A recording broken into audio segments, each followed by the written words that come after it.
depending on how many of these are documented, is going to lead to one of 4 injury award offers. So here's the 4 injury award offers. Number 1 is no offer. Like my patient, 0 offer. Got 0 offer. So we'll go into what kind of documentation will determine whether you're going to get no offer, a low ball offer,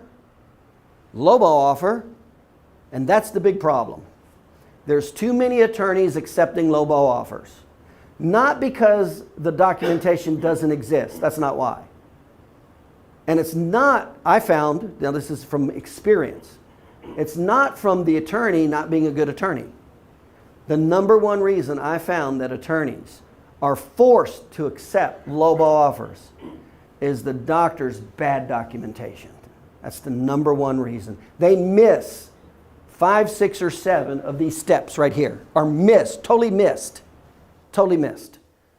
And the attorney can't do anything about it. He's stuck. He's got his hands tied. You're about to see why in just a second.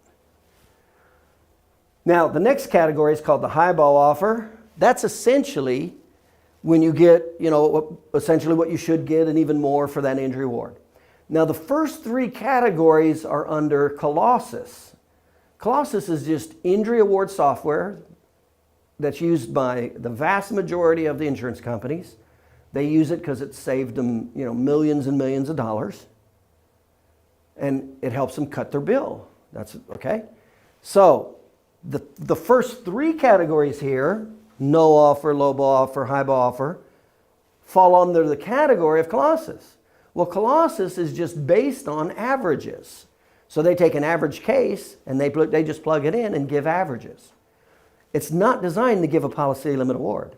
So if you want, that, even if you have all of these categories, your likelihood of getting a policy limit award is still very low because that is not the purpose of Colossus. Colossus was designed to bring the injury awards down into a medium and to move it away from high ball offers and policy limit awards. That's what the whole software program was designed for. And it's done it very well. I don't know if you guys know it, how long, depending on how long you've been in practice. But back in 30 years ago, I've been practicing. I'm out since the 80s, and back then it was pretty common to get a 3-to-1 ratio with bad documentation. Now it's not even common to get a 2-to-1 ratio. And you think it's because the injuries decreased? No. And I'll tell you what it's from. Number 1, it's from the bad documentation of the doctor, handcuffs the attorney, and then the attorney can't do much with it.